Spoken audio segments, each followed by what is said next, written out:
Hello everyone. RLQ, that's right lower quadrant pain. Is it automatically appendicitis? Not necessarily, no? Just because mayroong pain, kirot sa right lower quadrant doesn't mean na appendicitis na kaagad, no?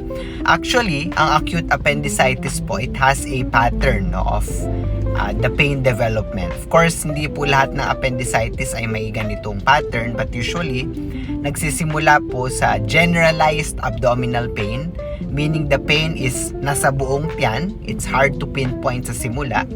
And then, after a couple of days, mga 1 to 2 days after, yung pain ay magmamigrate, meaning magfo-focus na sa right lower quadrant.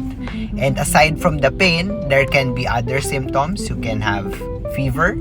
Actually, pwede din pong sumakit yung urination, that's called dysuria, which is why kung mayroon man pong the littlest, no, suspicion, the littlest index of suspicion, it is best to see a doctor. Ang amin pong caveat here is, when in doubt, see a doctor just to make sure na hindi nga siya appendicitis.